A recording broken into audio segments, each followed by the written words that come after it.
To my dearest McFly, Season 5 will serve as the final update to Multiversus. No more free Gleamium, no more Rain Dog, and the game is dead. Oh man! Oh god! Oh man! Oh god! Oh man! Oh god! Oh man! Oh god! Oh man! Oh god! Well, that's it, ladies and gentlemen. You heard it here first. The goose is cooked. It's the end of the road. The fat lady has sung. Multiversus is toast. Hello, welcome back to McFly, my little corner on the internet where I just sit around here and talk about video games and stuff. And in this one, we're here to talk about the infamous Multiversus, and it's possibly one of the last videos on the channel.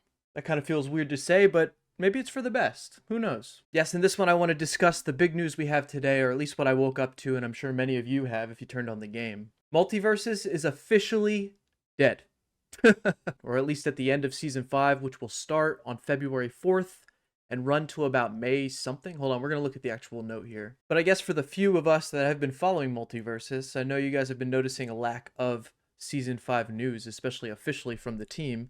And I guess this is why they were waiting to drop this on us. It says Multiversus Season 5 will serve as the final update for Multiversus, beginning on February 4th, 2025 and ending on May 30th, 2025. After Season 5 ends, players will be able to enjoy the game offline for the foreseeable future. And then you can see the other information on their blog posts and probably on the website and stuff. But at the very least, we can still play it in offline mode, which is kind of something me and my buddy were hoping for if it ever did go under. Another hope was that they release all the files and let somebody else take over and possibly move it forward, but I guess WB's not up for that idea.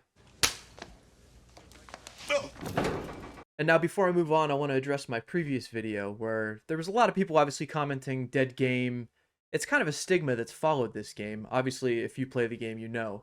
There's even trolls out there that will just say dead game who have never even touched the thing, don't even like it. Just, you know, people hopping on a bandwagon just to hate. I'm not saying that's all the hate in the community because there is some good reason within it, but there are trolls out there too that parrot the thing. But with that being said, when people say dead game to me, I'm still playing it. I cover the game on the channel here. I'm constantly in contact with people that are actually playing this game and even new players. So to me, obviously, I don't see a dead game. I mean, obviously there's the Steam numbers, but I think this is primarily a console-based game. I know people say PC is king, but that seems to be a different story these days. I don't know. And I would defend this game against the words of dead game so much so that even when one of the big leakers say that this could be the last season, I'm fully not on board yet. You could attribute it to my time with Fallout 76. Shameless plug, I do have Fallout McFly. It's a separate YouTube channel I have where I just cover Fallout-related game stuff. I actually need to get back on that. Maybe this is a blessing in disguise. But shameless plug aside, I've been with 76 for almost 7, going on like 8 years now. I've played it from the beginning beta, and I've heard dead game all 8 years. And guess what? Fallout 76 is not dead. It's actually in its prime right now. You guys should hop in. And it's not just because of the show doing well. Yes, that helped get people in the door, but the game has been refined over many years. Unfortunately, something that Multiversus isn't going to get to partake in. I mean, obviously, I'm the asshole at the end of the day because I defended this thing and then the next 2 days it calls it quits. But I don't feel bad for it. Like I said, I'm a product of my environment. I'm sorry. I don't give up until it's time to give up. I don't see the point of following around a game that doesn't give me enjoyment and just dead game. I know people are allowed to voice their opinions too, obviously, that we're on YouTube here. Hello. I've even had someone say, how can a game like Brawlhalla still stand so long and then this one can't survive? And I agree with that statement, but we're underestimating the WB in the room. And that actually moves us on to the next topic in who is the blame here? Now, I mean, the game devs are probably going to blame the community will blame the devs. I'm going to say a little bit of both. I'm sorry, I can't help but see both sides of the coin, especially the people that are doing the work and then the people that are demanding the work. And now when we say devs, I think we need to take the word devs off the table because the best thing I've seen in this game is the developers, the people that make those characters, the kits, the maps. Chef's kiss. The creativity is off the wall sometimes.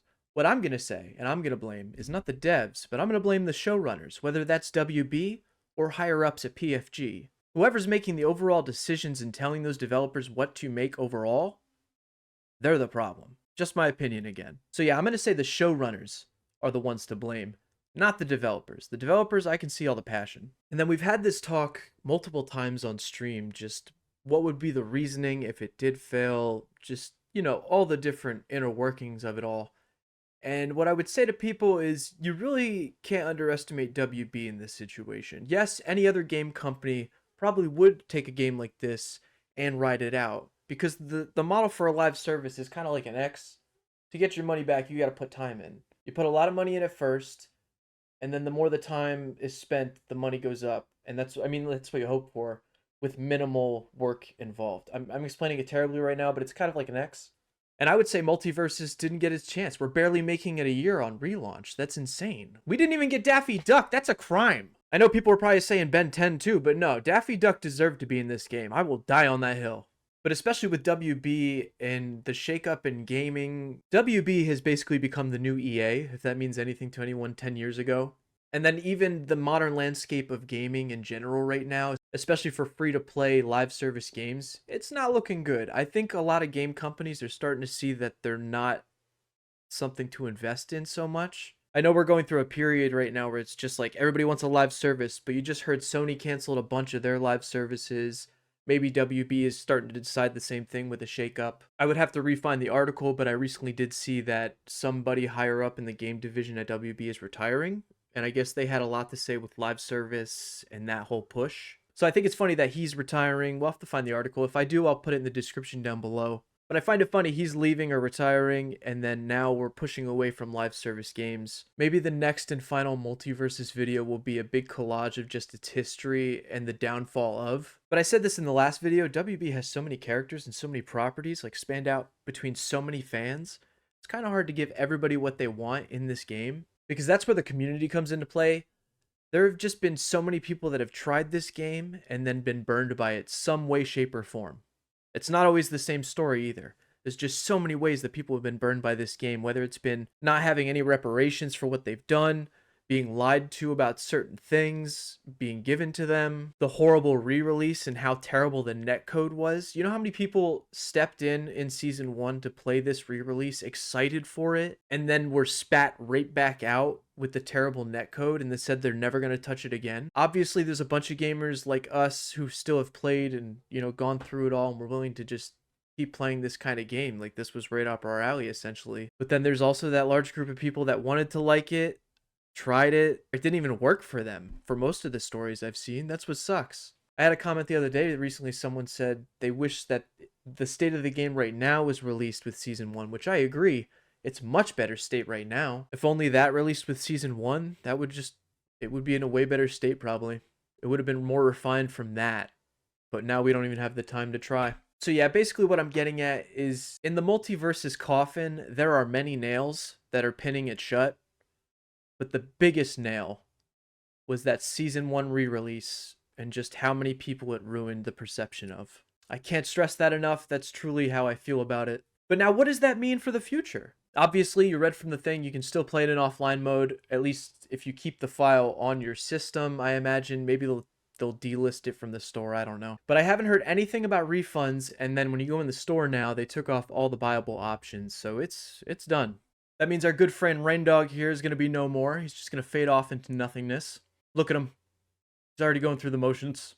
On the plus side, I can delete most of the files of Multiversus off my computer, and that'll free that up. Stay tuned for another full video, because I'm probably going to do a big send-off to the game. And of course, we get Season 5 still. I'm going to cover it, because I still love this game. This game had so much potential. I don't care what anybody says. Look at the roster alone, and the possible roster we could have had. I love this platform fighter. Yes, it had its issues. God, with another company and another multiverse, with another developer team. No, not developers, showrunners. Let's say that. Showrunner team. This could have been amazing.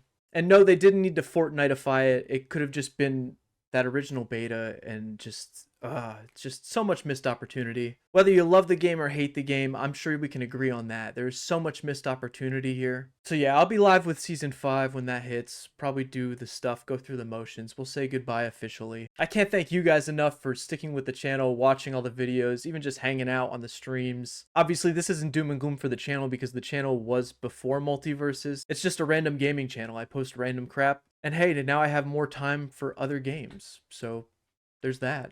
And then one more thing I just want to state, I cannot stress enough, it was a crime that Daffy Duck was not in this game. But as always, thank you guys so much for watching. This shit's nuts. You could treat this comment section as an obituary for Multiversus. Maybe you want to post your good memories down there. Maybe you want to post how the game burned you down there. That one's also interesting. I would love to know the perspective. But as always, thank you so much for watching. A like is always appreciated. And I will catch you out there in possibly one more Multiversus.